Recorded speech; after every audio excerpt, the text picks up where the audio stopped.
morning. Welcome to Second Unitarian Church of Chicago. It's a joy to have you all with us this morning.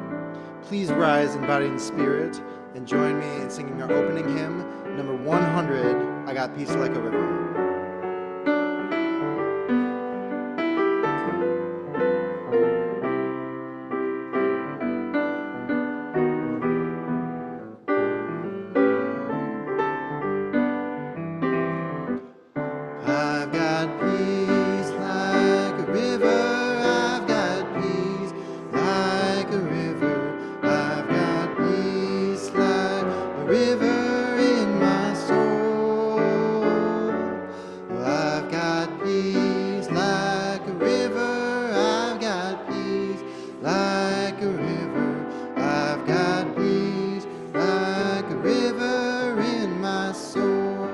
Got joy like a fountain.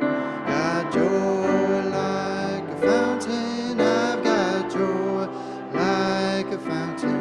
I've got joy like a fountain in my soul. I've got joy like a fountain. I've got joy like a fountain. I've got joy like a fountain in my soul. Got love like an ocean. Like an ocean, I've got love.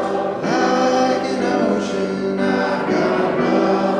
Like an ocean in my soul. I've got love like an ocean. I've got love like an ocean. I've got love like an ocean in my soul. Got pain like an arrow. Pain like an arrow. I've got pain like an arrow. I've got pain like an arrow in my soul. I've got pain like an arrow. I've got pain like an arrow. I've got pain like an arrow in my soul. Put your hands together. I've got tears like a raindrop. I've got tears like a raindrop.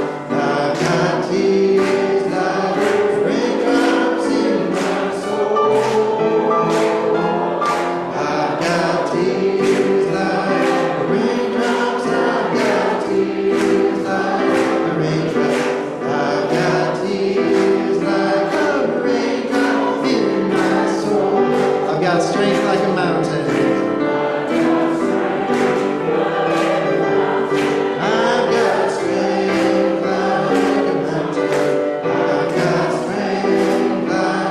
mountain in my soul. I've got strength like a mountain.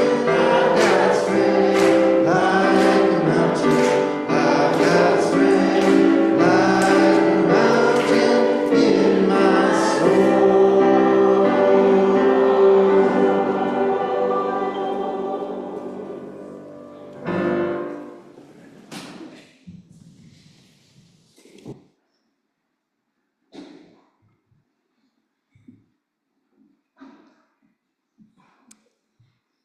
Good morning.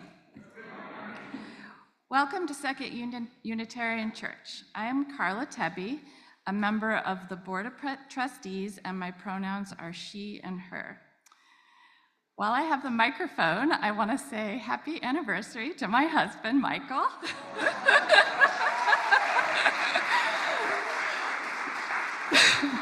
We were married 23 years ago today, so happy anniversary.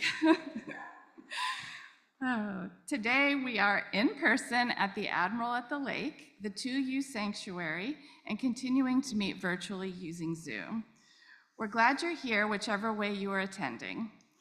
If you are in the sanctuary and would benefit from hearing assistance, we have devices available as well as noise-canceling headphones for both adults and children.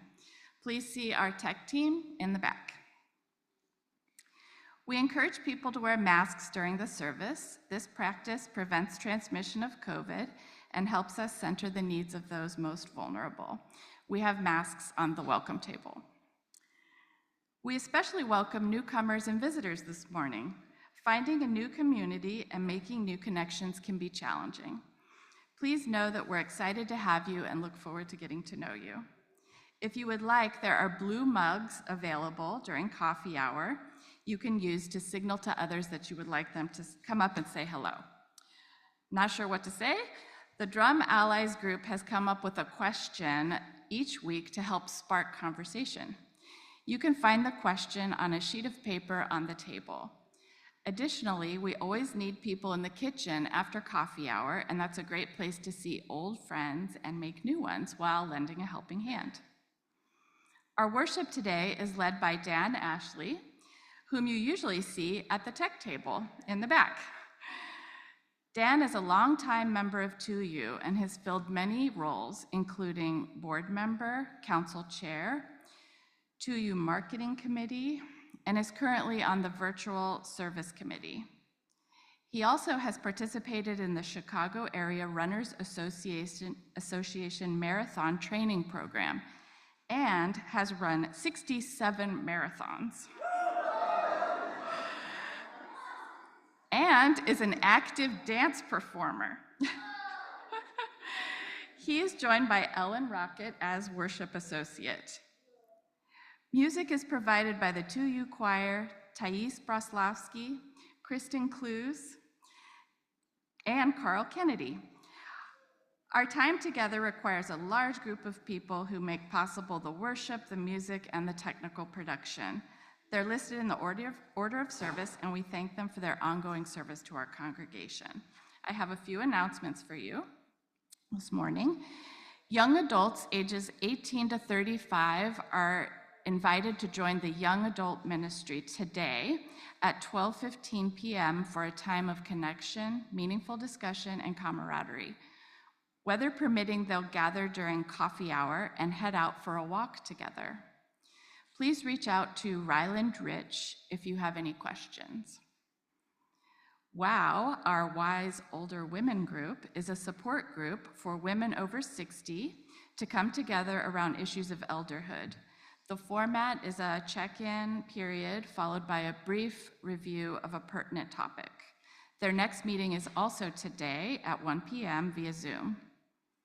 Please see the order of service for the Zoom link and reach out to Ellen Meyer with any questions. Seniors are invited to attend the monthly senior brown bag lunch at the Admiral at the lake on Wednesday, November 20th at noon. Attendees are welcome to bring a dish to share, though bringing one's own meal may be easier as the meeting space doesn't have a microwave or a stove. For more information, please contact Dave Heckel. You can find additional announcements in your order of service. I want to say a few words about greeting your neighbor. It is vital to do this with the utmost focus on consent and comfortability. Whatever greeting you do, please ask the other person if they feel comfortable with that same level of contact. And we all have different needs about how our bodies are in contact with others. Please be mindful. And this is the time to go ahead and greet your neighbor.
In the mystery of the hour, gathered here in one strong body, gathered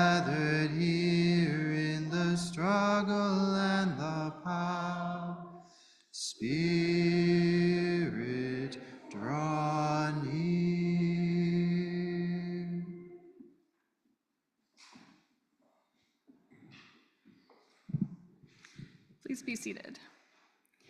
We are a Unitarian Universalist congregation, a community of children, youth, and adults, a people of many beliefs and traditions, bound not by the specific list of things we believe, but the values we share, where we keep love at the center.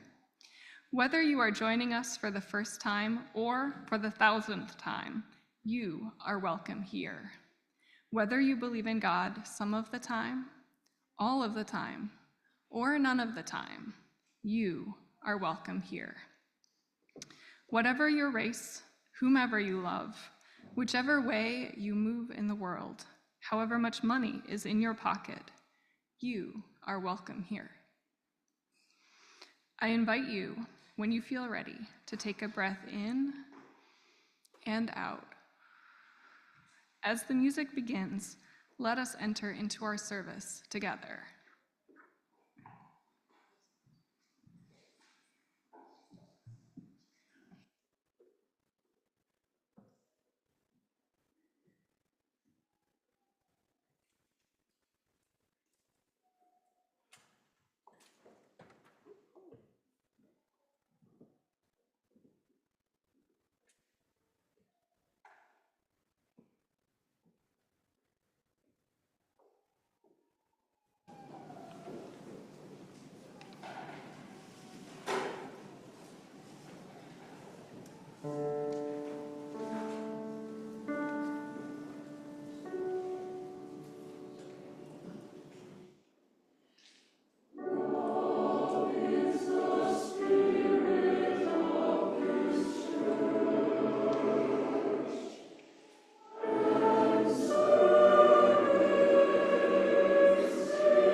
In just a moment, Lumi here in the sanctuary and Harris at the Admiral will light our chalices, the symbols of our faith.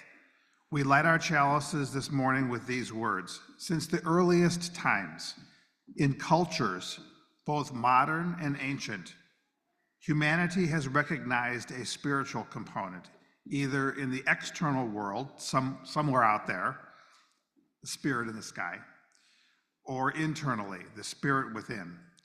Today, we explore our inner spirituality.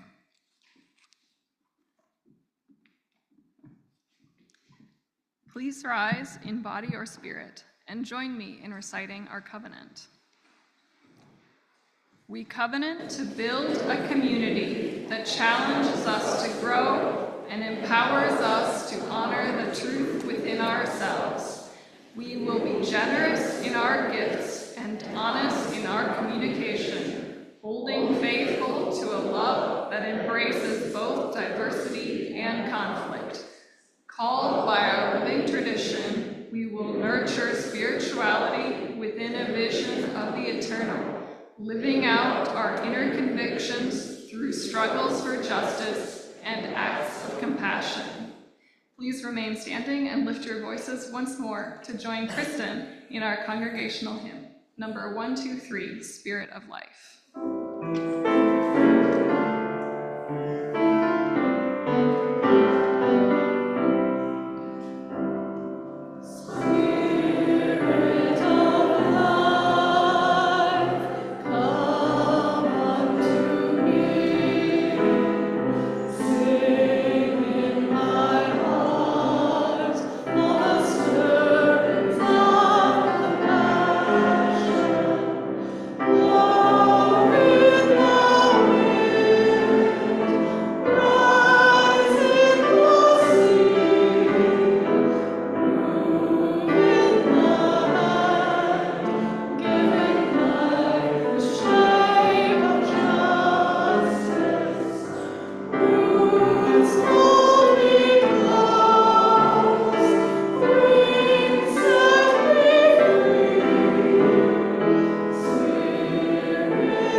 I'd like to invite all the young people and all those young at heart to come forward and hear the story. Have a seat.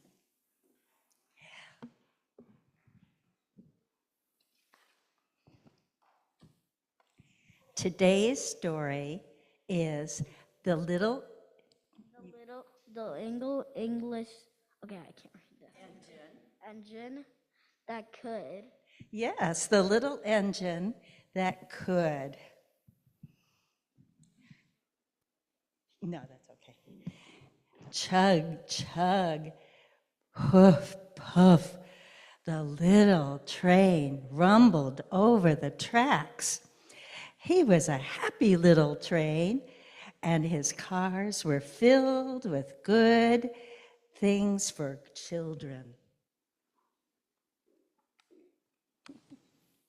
There were toy animals, giraffes, teddy bears, and even a baby elephant. There were dolls, a funny little toy clown, cars, trucks, and every kind of toy children could want. The engine puffed along. All of a sudden, he stopped with a jerk. He simply could not go another inch. He tried and tried, but his wheels would not turn. How could the toys get to the other side of the mountain? Oh. Maybe.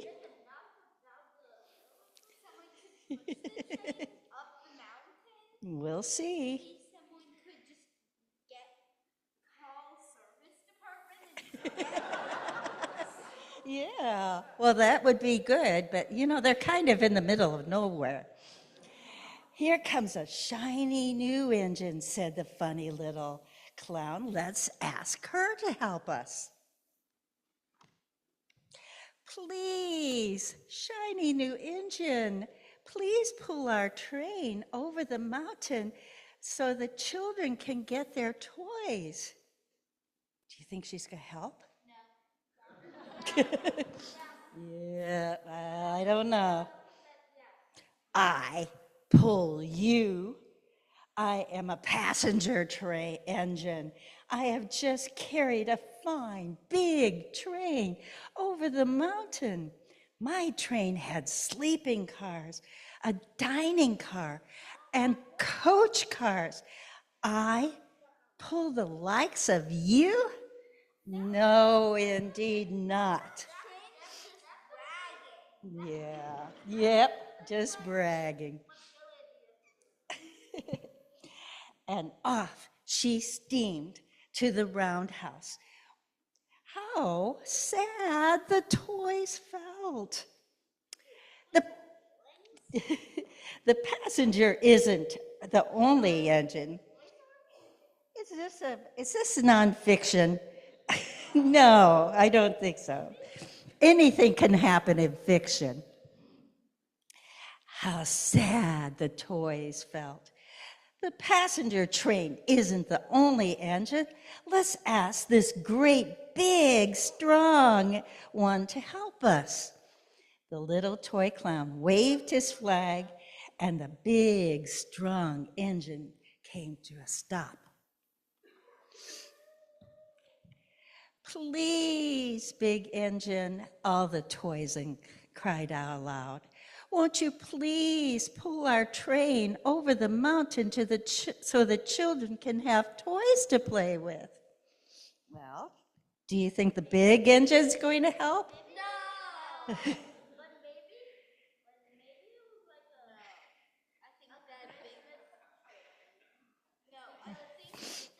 Well, let's see. Let's see. Huh?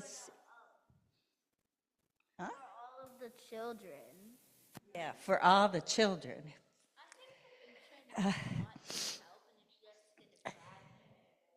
Yeah, well, let's just see.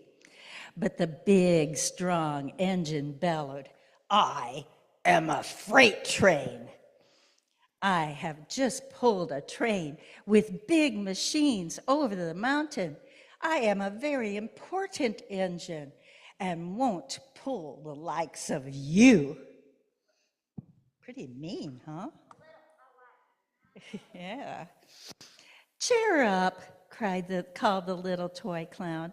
Here's another engine coming. Oh, a little blue engine, a very little one. Maybe she will help us.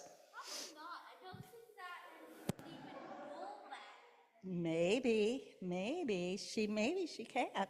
The very little engine came chugging along. When she saw the toy clown's flag, she stopped quickly.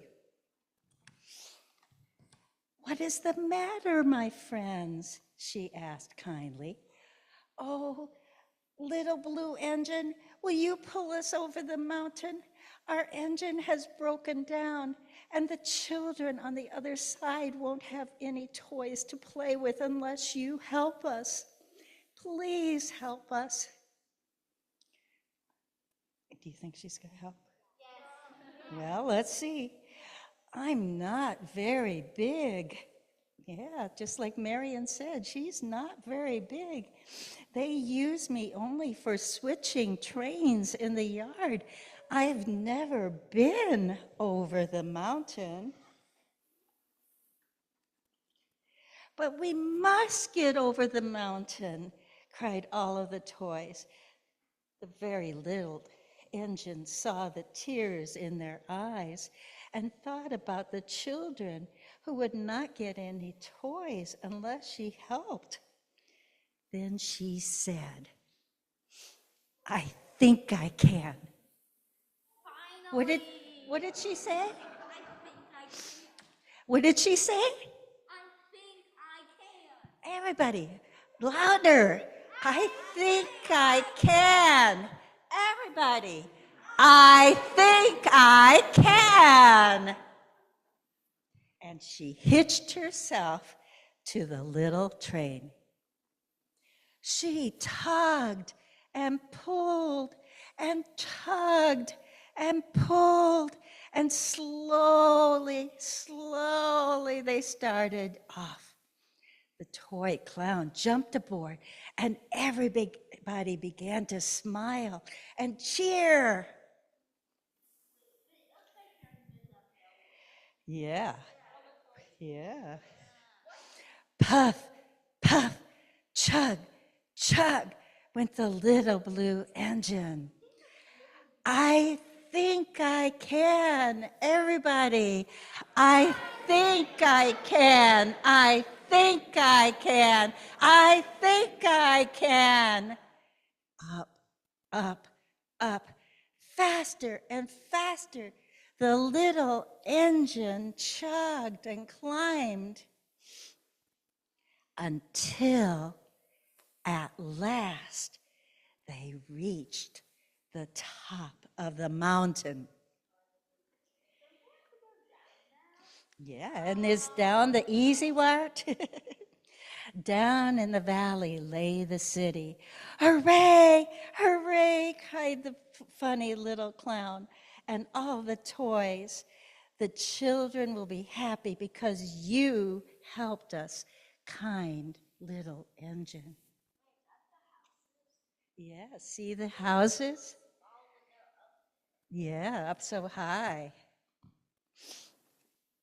And the little blue engine smiled and seemed to say, as she puffed steadily down the mountain, I thought I could. I thought I could. Everybody, I thought I could. Okay, now let's all sing the children down to their classes.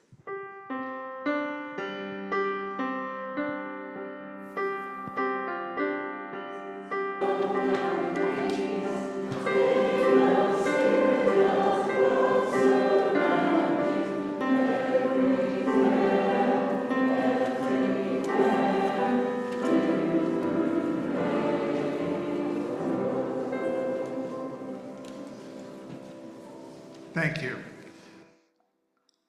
Each year we make a commitment, a pledge to support the ministry of our church.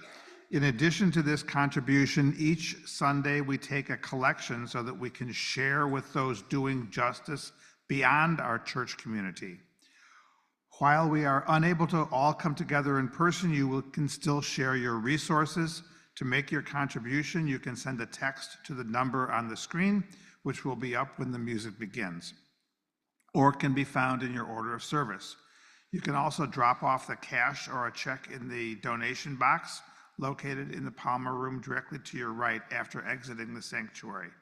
For the month of November, we are sharing our plate with the Unitarian Universalist Service Committee. We do not have a speaker today, but there is a description in your order of service.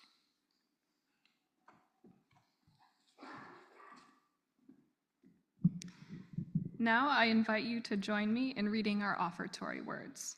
The words are printed in your order of service and are on the screen. This church is the community of ourselves. Its energy and resources are our energy and resources. Its wealth is what we share. As we contribute to the life of this community, we affirm it and enable its participation in the larger world around us. The offering will now be generously given and gratefully received.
I invite you now into the spirit of prayer and meditation. Let us start by breathing together.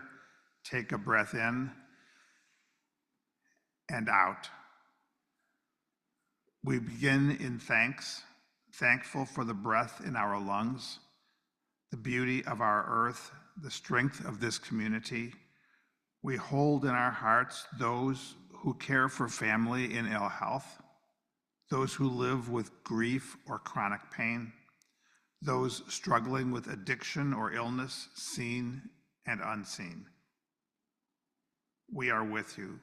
For parents and teachers, and all those whose primary spiritual practice is caring for children, we are with you. We pray for our neighbors in prison, for those who are struggling to stay afloat in the midst of poverty, for immigrants and refugees who are fleeing and seeking, finding new homes in our city. We are with you. We pray for all of those living in harm's way. We pray for our planet and commit to work that will lead us away from the harms of climate change. We pray that wisdom, compassion, and empathy guide the leaders of our world. May they and we be instruments of a just and lasting peace. Our lives are blessed by those who are encountering the final stages of life. We offer prayers of comfort and care, knowing this journey is far from easy. Into this shared silence, I invite you now to speak the name of anyone you wish to lift up into the loving support of this community.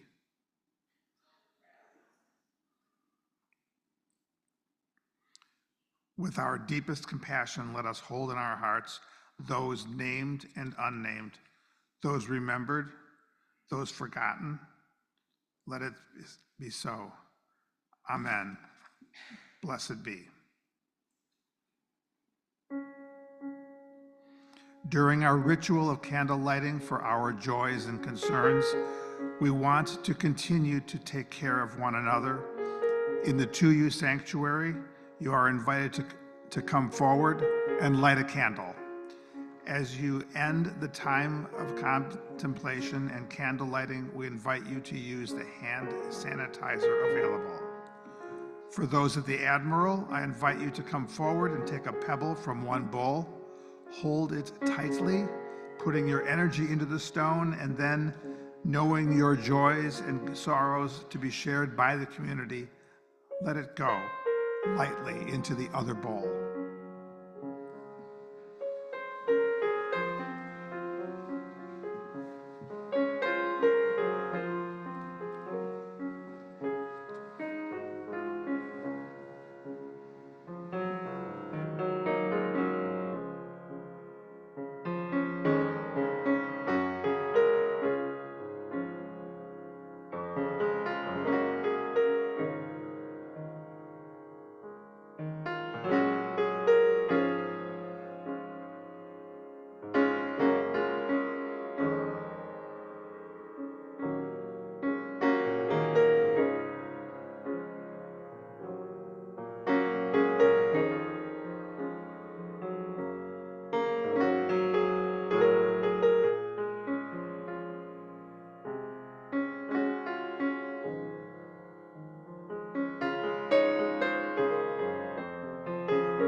We hold all of these joys, celebrations, sorrows, and struggles close to our hearts.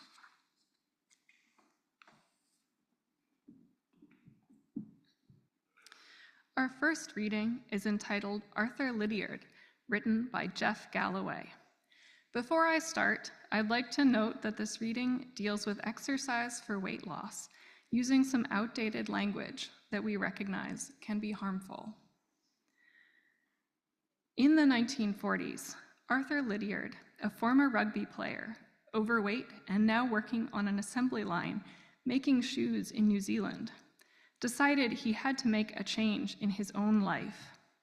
Playing rugby on the weekends did nothing to deflate the spare tire around his middle, so he decided to try running.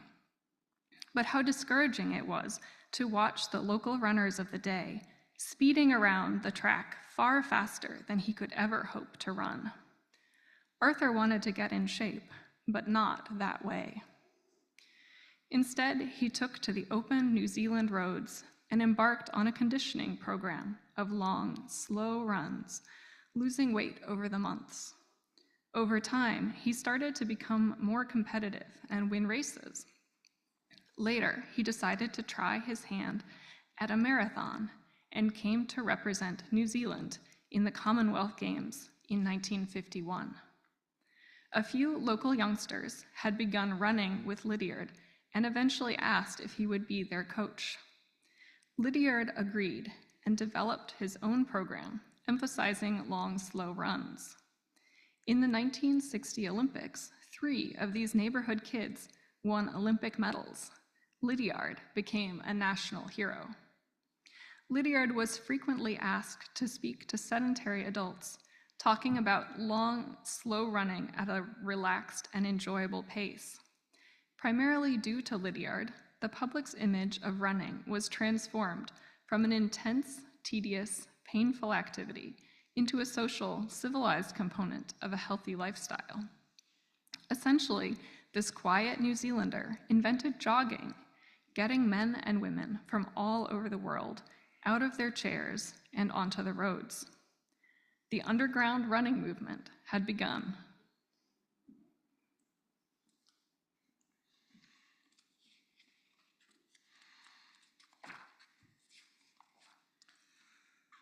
Our second reading today consists of 2 passages, starting with progressive thinker Brené Brown, followed by Barack Obama for some much-needed inspiration. Despair is a claustrophobic feeling. It's the emotion that says, nothing will ever change. It's different than anger or sadness or grief. Despair is twinged with hopelessness. People who subscribe to power over leadership often weaponize despair. They count on people giving up on themselves, their work, and on each other. I get it. I'm looking at people I know with suspicion. I'm questioning if courage, kindness, and caring for each other simply don't matter anymore. The research shows there is a powerful antidote for despair.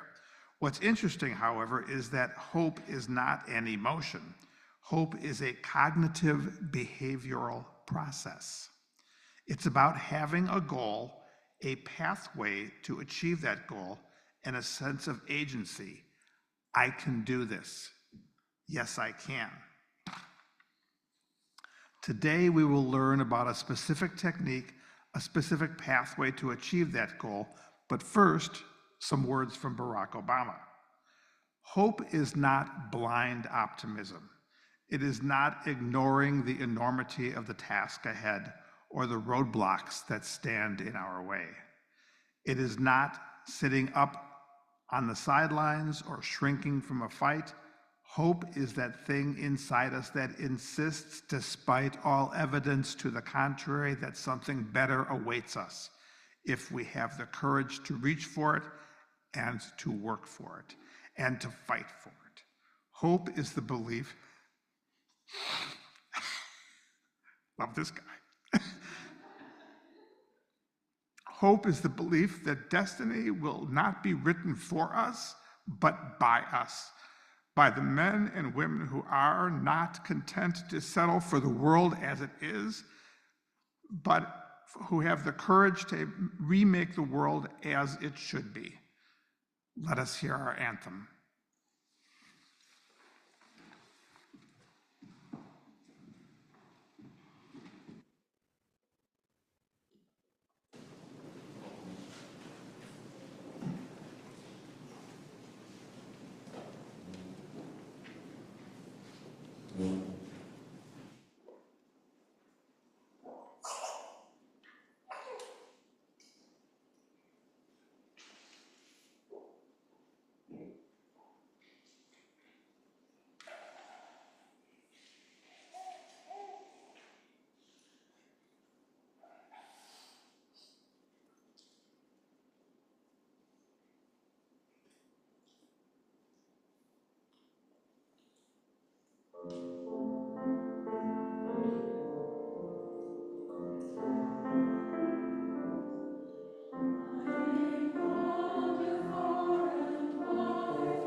Thank you, choir. That was beautiful.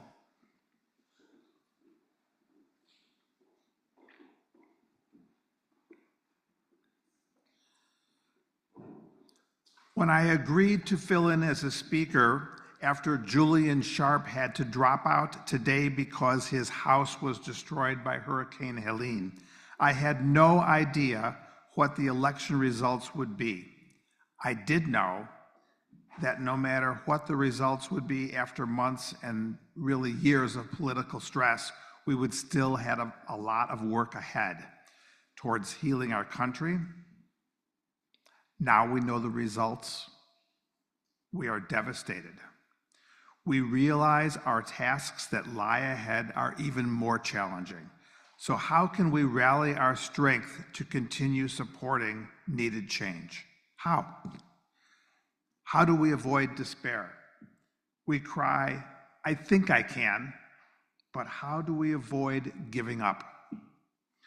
Let's talk today about a proven technique to stay focused and persevere in our hard work ahead.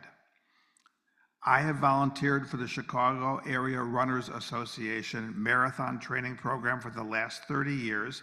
I, along with many other volunteers, have helped thousands of not so athletic, ordinary people run their first marathon.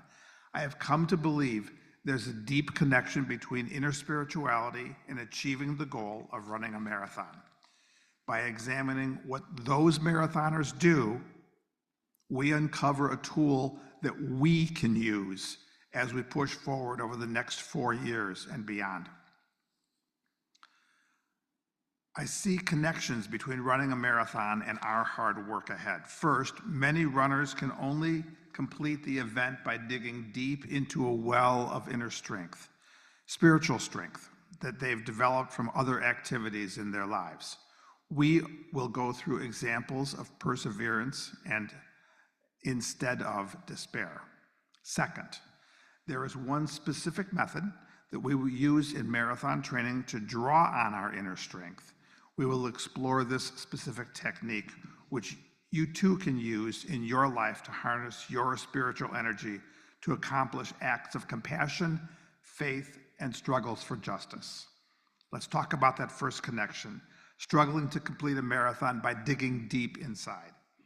The human body was designed for running. We are a running animal. A flock of humans can chase down and capture a deer. A deer. By design, we can run 20 miles, about 20 miles, actually a maximum of about 20 miles by design, but a marathon is 26.2 miles.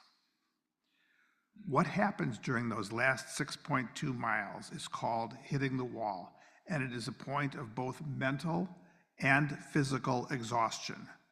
Both. Not just physical exhaustion, but mental exhaustion too. After this election, are you feeling a little mentally exhausted? When a marathoner hits the wall, only a good dose of something deep inside will allow the runner to push through the last 6.2 miles. I do not run with the fastest runners. I run with the middle to low end of the bell curve. When I turn around and watch my people come across the finish line, some look pretty good, smiling, high-fiving, but a lot more burst into tears as they cross the finish line. They can't believe what they've just done. For an ordinary person like me and those I coach with middling athletic ability, running a marathon is impossible without calling on your inner strength. So let's talk about some examples of this. Many years ago, a Catholic nun, 76-year-old Sister Kathleen, trained with me. In the marathon, she ran right next to me for the first 9 miles. We were on pace to finish within her goal time, which was 5 hours. And then we crossed a rough area of pavement, sort of a pothole. 76-year-old Sister Kathleen stumbled and fell. The medics came and escorted her to the side, concerned that she had injured a hip. It happens at that age. The medics told her, "Sit down, you are out of the race." As she sat there on the sidelines, the medics became distracted by some other medical emergencies. And Sister Kathleen quietly sneaked out of the medical tent, back onto the course, and finished her marathon.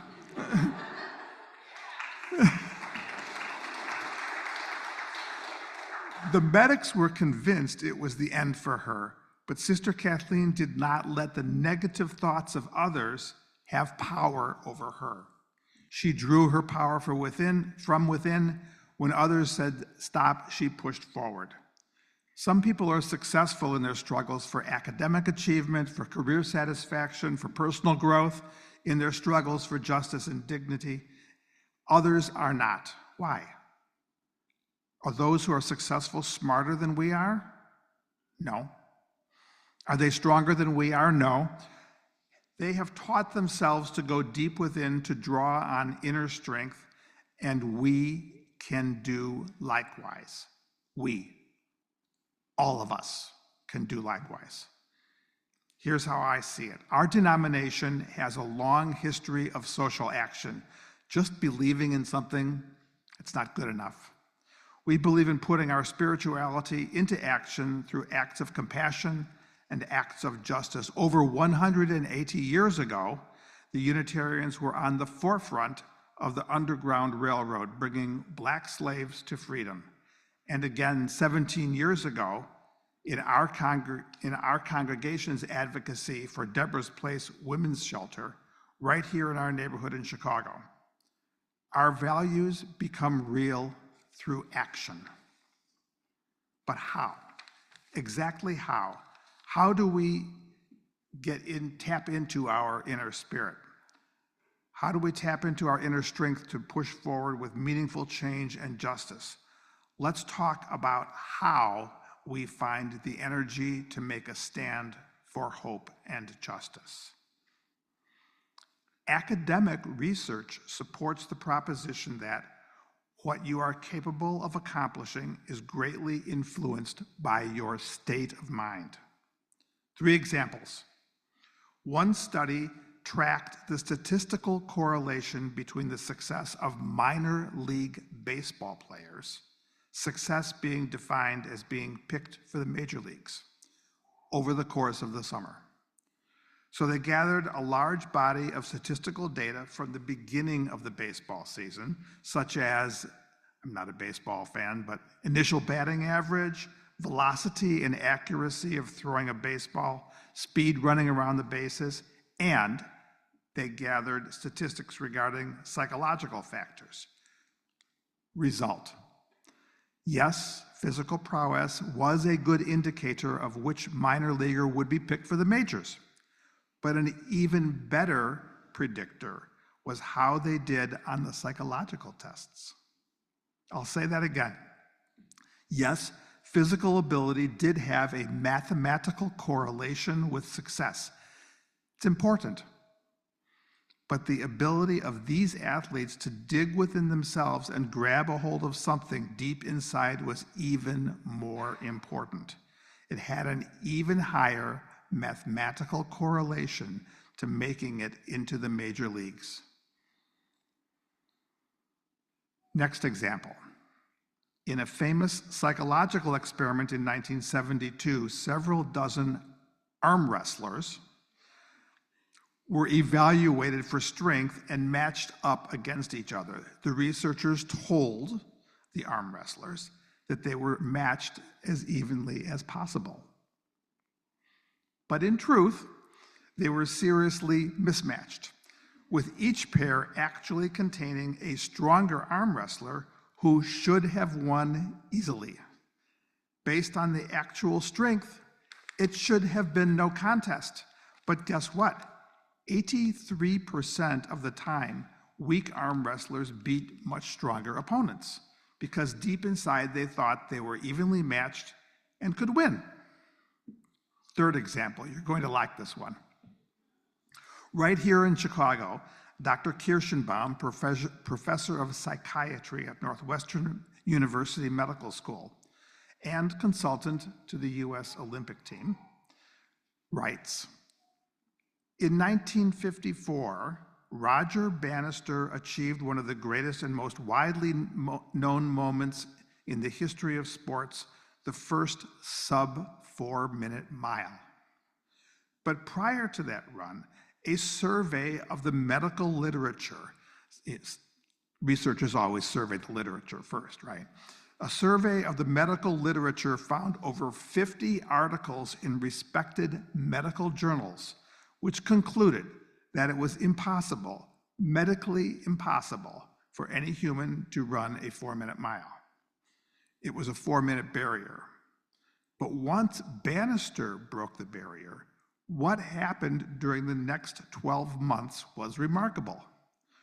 4 more runners also broke through that barrier, a feat previously thought to be impossible. What happened in 1954? Did the human race suddenly become infused with faster genetic material? No, the inescapable conclusion is that deep inside, athletes saw their formerly impossible goal as suddenly attainable. How often in your lives do you perceive limitations and barriers? How often are your limitations real or just a limitation of your spirit at the time? How can you harness your inner spirit? What technique can you use? Now, I'm going to share with you the technique that we share with novice marathoners as they approach the hardest physical task they ever did in their entire life.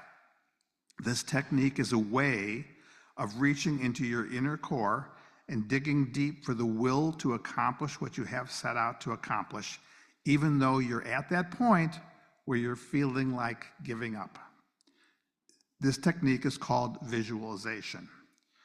A few years ago, the volunteers in the marathon training program were treated to a lecture by professional sports psychologists who work with the United States Olympic team. Here is a visualization these professionals led us through that day. Everyone, please settle back in your chairs. Eyes closed. Take a deep breath. Inhale. Exhale.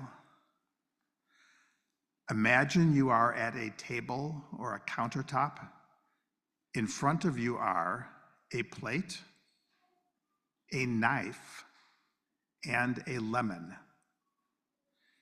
In your imagination, pick up the lemon, feel the size in your hand, feel the weight in your hand.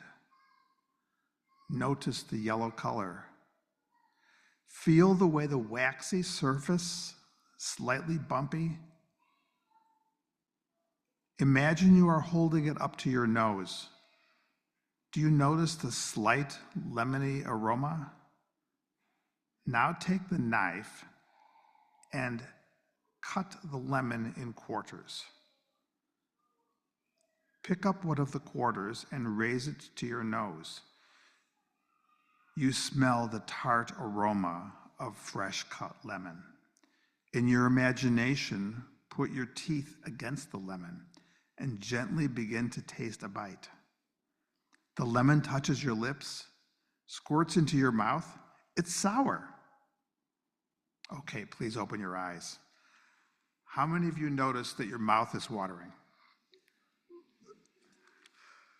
The sports psychologist suggested that we do the same thing in marathon training, but instead of being fanciful with lemons, we visualized overcoming obstacles.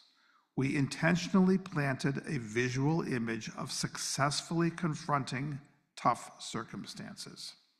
Here's what we told our marathoners to prepare them for hitting the wall. Please notice that we chose to include visual details and then the visual reward at the end of this visualization. You are at mile 23. You were feeling good at 6 miles and at the 13.2 halfway point. At 18 to 20 miles, you were feeling a little tired, but now you are at mile 23 and this is no longer fun and games. The negative thoughts begin. You are tired. You feel the sun beating down full on your face as you head south toward White Sox ballpark. Sweat drips from your forehead, stinging your eyes. The seam on the inside of your running shorts is rubbing against your leg. It hurts. You hear a little voice, an imaginary voice, but it seems so real. Why are you doing this? Why did you ever think you could run a marathon? It's so easy to grab a ride to the finish line. You have the app right there on your phone. Just quit now, the little voice says. But you answer that voice with your own. Aha, little voice, I have been expecting you. Dan said you would get here. I recognize you with your negative thoughts. Now, imagine yourself squeezing those negative thoughts, which formerly filled and echoed inside your head, back to the middle of your head, to the back of your head. You squeeze them from the front to the middle to the back, and then squeeze them right out the back of your head, and plop, they go onto the pavement. And ahead, what do you see? Your visual reward. The 24-mile marker is here to greet me, just 2.2 miles left to go. Now, many runners found this visualization very helpful, particularly when they got to mile 23 and they could call that up again. Most of us here in this sanctuary are not marathon runners, so let's figure out how this visualization technique can work in our lives. Let's give it a try. Sit back in your chairs, breathe in, exhale, eyes closed. Imagine you are working on a volunteer campaign to convince legislators that a new law should be passed, providing greater inclusivity in our society. Let's construct your visualization. Just like in the last two visualizations, be sure to include specific details, what you see, what you're wearing. Most importantly, details about what you are feeling, such as details about your confidence level. Imagine your original confidence. Now, imagine yourself with doubts. Imagine strident arguments against your position. Imagine some of those arguments are coming from people who are just angry, but imagine some of those arguments, unfortunately, are made by careful, confident speakers. You imagine yourself feeling defeated. Then you imagine yourself feeling angry, the hair on the back of your neck rising, your heart beating faster. Now, you recognize this was going to happen, so imagine yourself calming down, breathing. You're in control again. Expel those unproductive negative thoughts from your mind, push them out of your head, hear them plop on the floor behind you, and now your visual reward. Imagine making your own thoughtful points in a calm manner and convincing the legislator. Please open your eyes. This then is the visualization technique to take with you as you do the work that needs to be done. Like a marathon runner, learn to see in your mind's eye the challenges that lie ahead these next 4 years and beyond. Feel the specific sights, sounds, and emotions. Feel the details of the frustrations of your challenge. Now, using visualization, implant the memory in your brain of overcoming those frustrations, overcoming your limits. You are indeed creating your own source of amazing internal strength. You're creating your success in the years and in the work ahead. Please join us now in singing our closing hymn, number 1007 in the Teal hymnal, River Flowing in My Soul. The words are on your screen.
invite you to rest your hands upon your heart or clasp it with those you are sharing your life with and hear these words of benediction. Think of one thing you are going to do this week to make the world a better place. Think of one challenge. Imagine getting frustrated. Imagine seeing that frustration, recognizing it, and saying, I knew you were coming. I knew you would arrive. Now, imagine in your mind's eye that you are taking control. You are banishing that frustration. You are pushing forward. Imagine your success in this week's challenge. Imagine that you do make a difference in the world. You do make the world just a little bit better. Go in peace.